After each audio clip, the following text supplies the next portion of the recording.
Hello students, myself Rakesh Kumar meena, and in this video lecture I will teach you the fourth section of the poem Ode to the West Wind. As I already told you, this poem Ode to the West Wind is written in the form of a prayer to the west wind. In the first three stanzas, the poet describes the power of the west wind on the earth, in the sky, and on the sea. So now I am going to start the fourth section of this poem.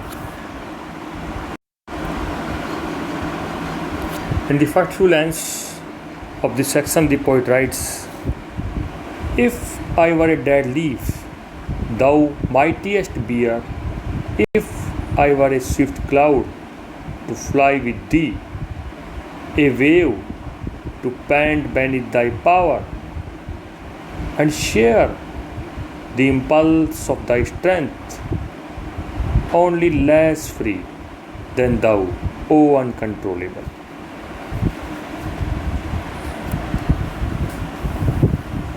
In these lines, the poet prays to west wind for strength. The ills of life have shaped his strength, and hence the need for prayer. The poet says that he is in very helpless condition. He would never have prayed to her for giving him her power if he had been what he was in his boyhood. If he had been as light as a dead leaf, the west wind could have carried him with her.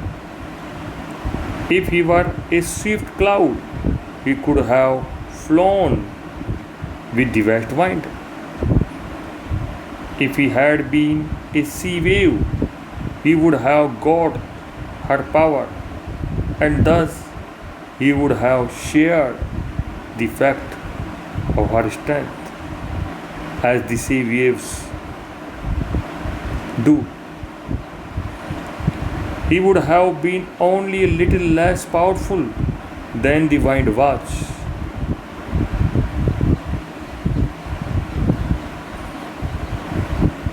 In his boyhood days, he was himself powerful. The poet says, as a boy, he thought he could run as fast as the west wind blows. In his boyhood days, he even thought that he could run at a speed faster than the speed of the west wind. He regarded that to surpass the speed of the west wind in the sky was not an impossible task.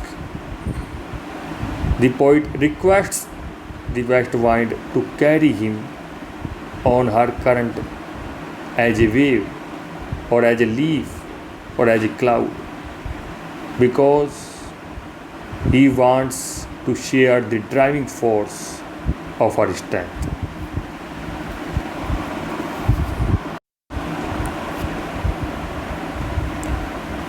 Further, the poet writes, if even I were as in my boyhood, and could be the comrade of thy wanderings over heaven, as then went to outstrip the sky speed, scarce seemed a vision, I would never have striven, as thus with thee in prayer in my sure need.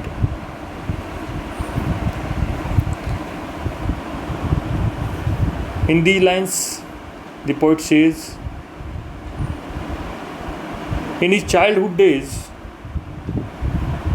he was powerful enough to be the companion of west wind's wandering, and could outturn her in her swiftest speed.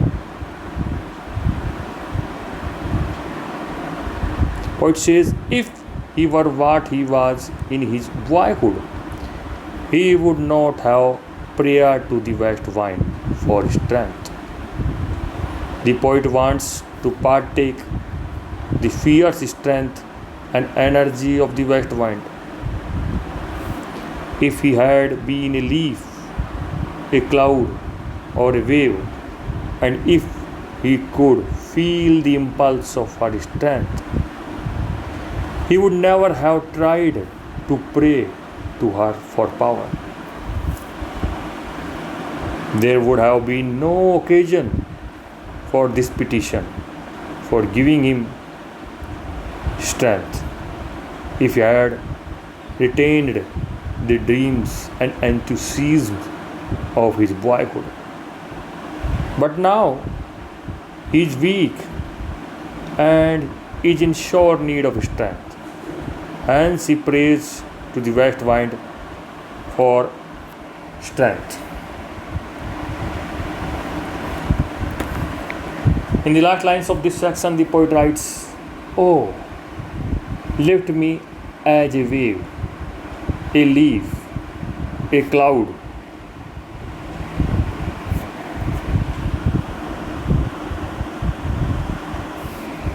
I fall upon the thorns of life, I bleed. A heavy weight of hours has chained and bored.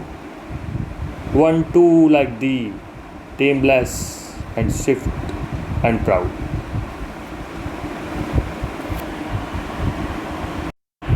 In these last lines of this section, the poet turns to address a personal prayer to the west wind. In his youth, when he was carefree, he was confident of surpassing the celerity of the west wind. But the troubles and oppressions of the latter year have crushed him to the earth. The poet says he is scarcely able to lift his head. His life has become denuded of its charms. He is struck upon the thorns which have fallen to his share. That is, the joy of the life have faded for him. Only troubles remain to drain of his vitality and zest of life. Therefore, shall prayers to the west wind to lift him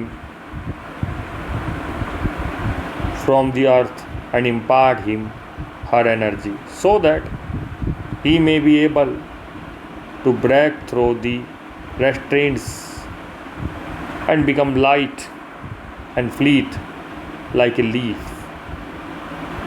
like a cloud, or like a wave under the wind's impulse. Shelley's appeal is all the more significant if it is remembered that by his nature he was a wild, free, and tameless as the uncontrollable wind itself. So, in this section, Shelley puts his prayer before west wind for giving him strength and inspirations so that he can write beautiful and revolutionary poetry to bring changement in current society. So that is the end of this fourth section of this beautiful poem Ode to the West Wind. In my next video we will cover the last section of this poem. I hope you have enjoyed. Thank you and goodbye.